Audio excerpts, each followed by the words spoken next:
Bom, bom dia, pessoal.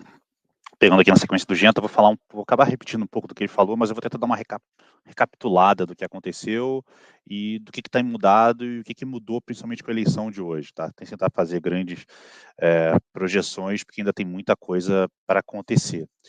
Para quem nos acompanha, vocês sabem que a gente já vinha expressando uma preocupação com o cenário aqui do Brasil, né? A gente está vendo, como o Fernando falou, de um lado, uma economia bem aquecida. Isso não mudou, acho que é impressionante, a gente vai vendo os dados de mercado de trabalho e vai reforçando essa sensação de um mercado de trabalho aquecido. Poxa, a massa salarial está crescendo 8% acima da inflação ao ano, uma tendência que não muda, né? Oscila entre 8% e 10% já há alguns meses, e nesse ambiente a gente consegue ver que a gente mantém um consumo das famílias muito forte, uma economia forte, e isso acaba pressionando de uma forma ainda incipiente a inflação. A gente vê uma inflação, quando a gente olha núcleos de serviço, etc., rodando entre 4,5%, 5% já há alguns meses, e começando agora a sentir as pressões de um choque de preço de alimentos. A gente acha que a inflação continua piorando nos próximos meses aí pela frente, e fica um cenário mais preocupante, tá?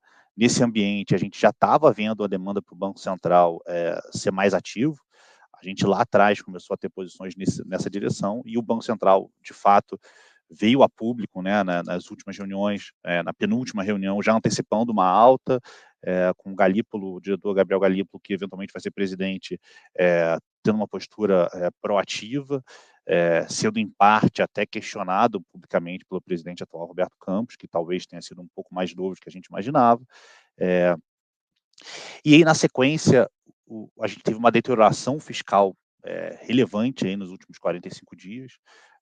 Você tem pé de meia, Vale Gás, você tem as discussões sobre um aumento na isenção de imposto de renda.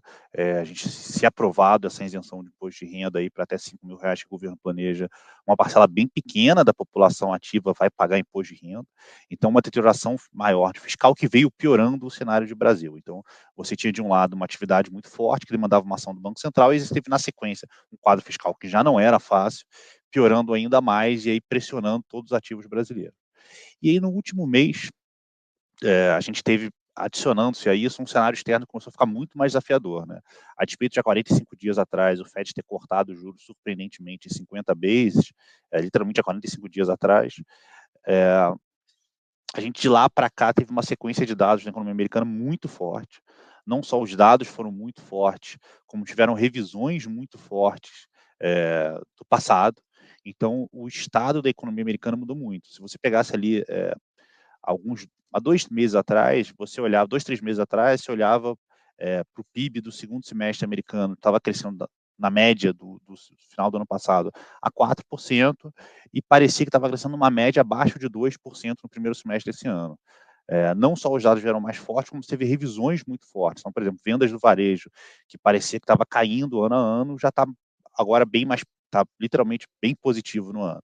Então, você revisou os dados vieram mais fortes, e o estado da economia americana mudou muito. Dessa forma, quando você olha para a TEJA de 10 anos americana, nesse último mês, ela subiu 80 bases, mais ou menos, ou seja, quase 1%, e aí pressionou todos os ativos juntos. Então, todos os juros emergentes subiram, o dólar se fortaleceu contra outras moedas. Então, já numa deterioração do Brasil, a gente teve uma deterioração do cenário externo e a gente piorou ainda mais. Então, a gente teve a pior moeda, a gente teve o pior mercado de juros. E agora a gente vem com uma eleição que, se você olhasse há poucos dias atrás, parecia 55-45, 50-50, alguma coisa assim, em que não só o Trump ganha, como aparentemente ganha com uma maioria esmagadora, né? Acho que ainda falta confirmar a Câmara americana, mas a princípio foi um red sweep, como a gente fala, e ganhou tudo. Aparentemente a Kamala Harris teve uma votação pior do que o Biden em todas as cidades americanas. Então é um mandato muito forte, e ele vai se sentir empoderado, a gente imagina, para fazer o que ele foi eleito com base nisso, né? Então, de um lado, é uma política de imigração mais dura, essa política de imigração mais frouxa nos últimos 2 anos permitiu que o mercado de trabalho americano crescesse bastante sem pressionar a inflação. Isso tem uma pressão inflacionária grande. do outro, uma política de tarifas, como o Fernando falou, relevante, né? Uma política de tarifas com a China, em que passa muito mais por uma segurança nacional, como o Fernando estava falando, ou seja, uma guerra fria entre Estados Unidos e China, e que eles querem matar esse crescimento manufatureiro da China, e do outro, pressionar o resto do mundo, que tem tarifas mais altas que os Estados Unidos, a terem tarifas mais adequadas. Isso também pressiona a inflação. Então, a gente tem um novo equilíbrio, que é, de outro lado, desculpa, voltando para esse ponto, uma promessa de diminuir impostos, renovar as isenções de impostos que o Trump já havia feito, desintermediar ainda mais a economia, ou seja, deixar uma economia ainda mais forte, com potenciais inflacionários mais fortes. Então, é um cenário em que a gente visualiza um mundo de juros mais altos, mais pressão em inflação e uma dificuldade maior para os países emergentes. Então, de fato, é um cenário que fica mais difícil para quem precisa tomar poupança, como no caso do Brasil. Tá? Traduzindo isso em posição, ainda é muito cedo, a gente tem muita coisa para descobrir ainda, principalmente, por exemplo, se a Câmara vai ser é, é, republicano ou não, mas a gente acha que o que fica é um mundo de dólar mais forte, um mundo de taxas mais altas, um mundo em que talvez a bolsa americana seja melhor do que as outras bolsas. E o que fica para o Brasil a gente já via uma dificuldade muito grande, a gente acha que, como o Fernando falou, o Banco Central deveria botar os juros para pelo menos 13%, tá? Um quadro fiscal muito desafiador, eu acho que vale reforçar isso, esse pacote de gastos que o governo está alardeando é bom, mas ele não resolve absolutamente nada. Ele só garante que o arcabouço fiscal seja mantido. A gente deve publicar em uma carta recente nossas projeções de fiscal. A gente tem uma projeção fiscal ultra desafiadora para o Brasil, mantendo o arcabouço. Tá? Então, se você mantiver o arcabouço pelos próximos anos, a nossa dívida piora de 3 a 4% ao ano, todo santo ano. E provavelmente o governo Lula vai ter uma deterioração na relação dívida-PIB igual ou maior do que o governo Dilma. Então, é um cenário muito desafiador, muito desafiador. É um cenário de juros mais altos durante um tempo no Brasil. Então, a gente vinha mantendo posições tomadas em juros.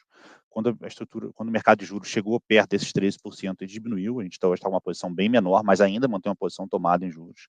A ideia é manter posições nesse sentido. Tá? A gente vem mantendo posições vendidas na Bolsa aqui no Brasil. A gente acha que nesse cenário em que a gente tem juros de 13% ao longo da curva inteira, o ambiente para a Bolsa é bem desafiador, não só como competição de investimento, mas principalmente para o resultado das empresas, né? Você vai ter mais pressão de custo financeiro, a gente já vê alguns cenários de algumas empresas diminuindo o capex, etc. E um desaquecimento econômico. Então, lembrando que os resultados de hoje vêm de uma sequência de PIB de 3 anos crescendo em torno de 3%. A gente acha que isso não se repete para frente, como o Fernando falou, a gente vai ter um crescimento mais fraco. Então, a gente vai ter um crescimento mais fraco, com juros mais altos. A gente acha que não é um cenário muito construtivo para a Bolsa. Para a moeda, a gente tem duas pressões muito grandes. A gente tem de um lado, de fato, a gente tem um juros muito mais alto. Do outro, a gente tem uma deterioração fiscal e um cenário externo mais complicado. Então, a gente não tem posições em câmbio hoje em dia. A gente está bem surpreso com a deterioração na conta corrente brasileira. A gente viu uma conta corrente que saiu de um déficit de 1%, 1,5%, para quase 3% aí nos últimos meses. Tem uma dúvida muito grande sobre o impacto que cripto estão tendo na conta corrente. A gente não tem uma resposta boa para isso ainda. Então, a gente não tem posições relevantes em moeda aqui, relevante não tem nenhuma. A gente tem lá fora uma posição que a gente vem carregando vendida em euro. A gente acha que a economia da zona do euro vem deteriorando de uma forma muito fraca, muito forte. Os últimos dados foram marginalmente melhores, mas a gente ainda vê uma economia bem pior que a economia americana. E fica mais claro ainda com a eleição do Trump, que esse cenário é pior. Acho que a Europa deve sofrer com tarifas, deve sofrer com uma cobrança de investimentos maiores em defesa, tem um risco, infelizmente, muito grande para a guerra da Ucrânia, não que isso impacte necessariamente os mercados no curto prazo, mas acho que o ambiente para a zona do euro fica muito pior, então a gente tem posições vendidas no euro também.